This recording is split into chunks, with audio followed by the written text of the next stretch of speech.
Des gendarmes sont en première ligne face aux avalanches meurtrières qui s'enchaînent dans les Alpes. On est malheureusement trop confronté à ça. Quand on dit qu'il ne faut pas y aller, il ne faut pas y aller. En haute saison, ils interviennent sans relâche sur les domaines skiables.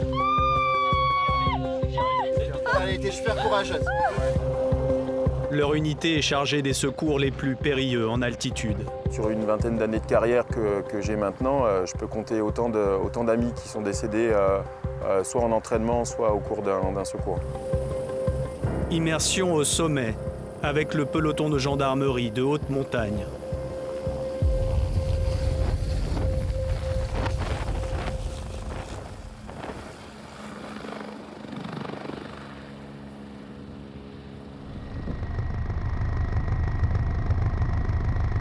Sur domaine skiable, homme 47 ans, traumatisme thoracique avec une détresse respiratoire et douleur de hanche et d'épaule gauche apparemment.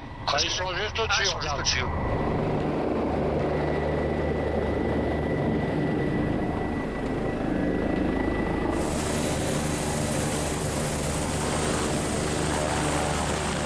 Station de Valménier en Savoie.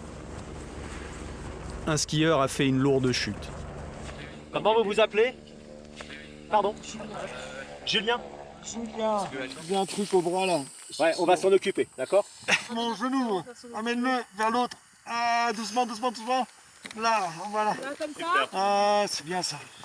Des blessures graves et une douleur insoutenable. Voilà. Allez, courage, c'est bientôt Un médecin urgentiste est déployé avec le PGHM et prend en charge les premiers secours. Mais là, le médicament, il va vraiment te faire rêver, d'accord? Voilà, respire bien. Hein. Êtes-vous prêts pour retourner? Retournez. On est bien. Voilà, c'est fini.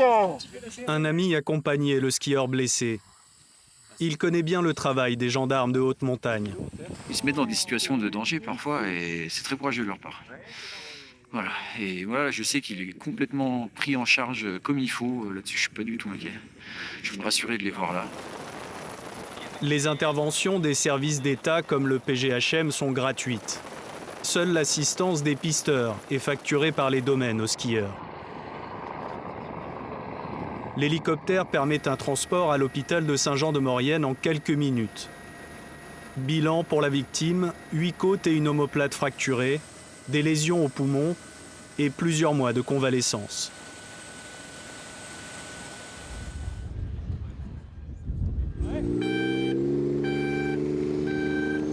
Nous retrouvons une autre équipe du PGHM, cette fois sur la station des Ménuires. Une Britannique de 62 ans a été percutée par un télésiège. C'est situé où la douleur là? En fait, elle a une hanche et surtout un numérus. On est en train de demander une évacuation vers CH Albertville. Secouriste confirmé comme tous ses collègues, l'adjudant-chef Foyret a réalisé des centaines d'interventions comme celle-ci. Des vacances de Noël jusqu'à fin des vacances de février, on travaille beaucoup au profit des stations.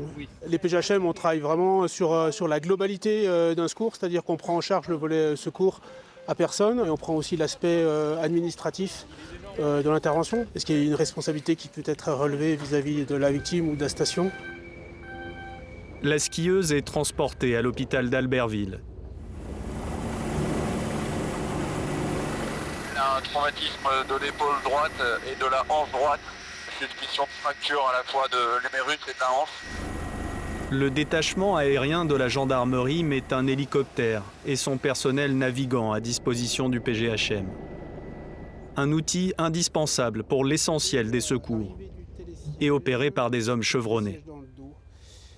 On est quand même en montagne, on pose quand même sur piste. Aujourd'hui, on avait du vent, on a des câbles partout, donc c'est quand même pas anodin. Faut pas y aller n'importe comment.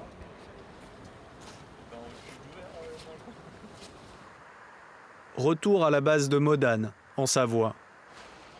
L'une des 8 que compte le PGHM dans les Alpes. Les appels de détresse sont traités directement ici par les gendarmes. Le major Troussel est aux commandes. Il a 20 ans de secours en montagne à son actif.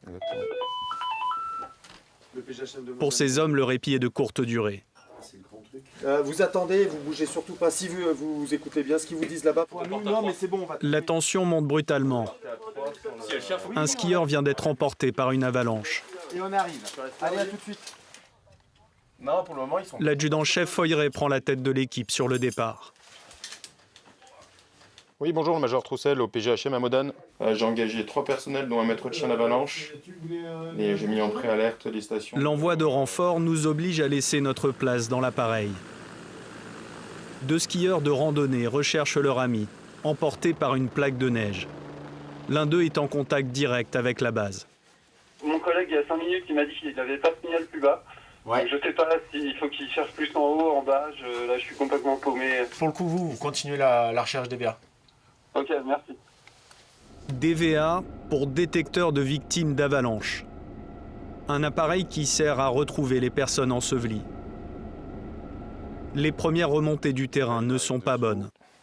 Ils arrivent sur zone. Victime localisée, pas de bilan pour l'instant, mais plutôt défavorable.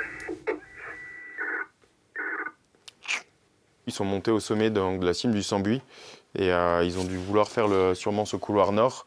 Et donc c'est vraiment une zone montagne là, et c'est accessible que par l'hélicoptère.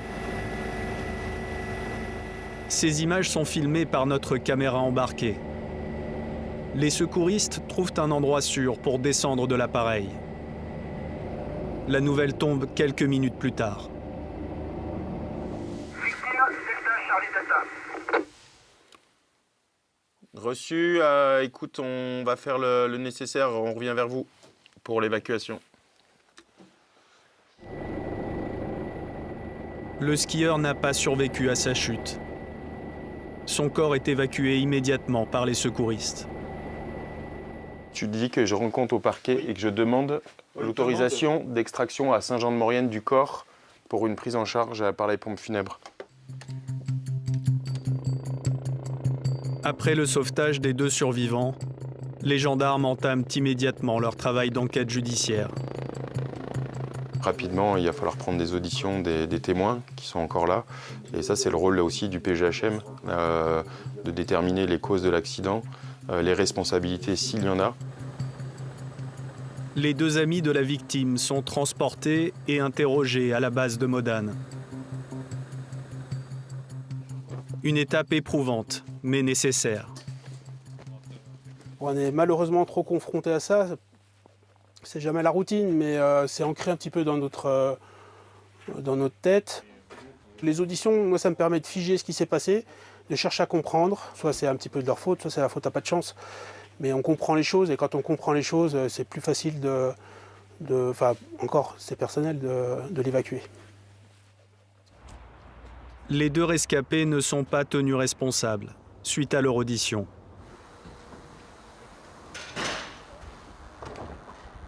Le nombre d'avalanches mortelles ne cesse de grimper dans les Alpes. 28 décès en quelques semaines entre fin décembre et mi-février. C'est plus que pour toute la saison précédente. Une année hors norme, avec des premières couches de neige, fines et fragiles, recouvertes par des chutes plus abondantes. Les variations de température aggravent cette instabilité. Et le vent crée des plaques compactes en surface qui se détachent au passage des skieurs. Mais les niveaux d'alerte au plus haut ne dissuadent pas pour autant les amateurs de hors-piste ou de ski de randonnée. Malheureusement, grand beau temps et puis de la neige fraîche avec des conditions d'avalanche, ça manque pas. Les usagers parfois commettent trop d'imprudence. On va continuer à faire de la formation, de l'information, essayer de prévenir les gens, voilà, d'être patient, d'attendre une stabilisation du manteau, de peut-être rester sur le bord des pistes, de ne pas aller chercher des grands itinéraires hors piste quand c'est ces conditions-là. Une intervention hors domaine aménagé coûte environ 11 000 € à l'État. Les usagers, eux, ne paient rien. Un sujet qui fait débat en France, alors que le nombre de secours a explosé avec l'essor des sports de montagne. C'est pas le cas partout, notamment dans les Alpes. Vous allez en Italie, certains secours sont payants. Moi, ma position par rapport à ça serait plus de familiariser les usagers à demander le secours que quand il est uniquement nécessaire, que les gens ils prennent de la culture montagne, que les gens ils apprennent aussi à se débrouiller un peu en montagne. Les membres du PGHM ont une connaissance intime de leur environnement. et se prépare aux scénarios les plus complexes. Ce jour-là, exercice d'élitreillage sur une cascade de glace. Le câble est opéré par le mécanicien qui informe le pilote en temps réel. Je le sors. Ok. Allez, il se désécurise. Et c'est parti pour la descente. Je passe le patin.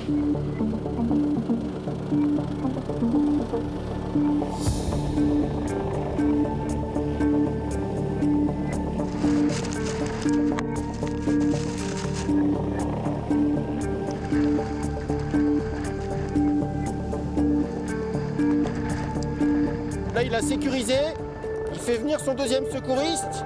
Et donc à deux, s'ils doivent prendre en charge une victime, là, ils sont en sécurité. Ok, il s'approche au relais. On est à la paroi.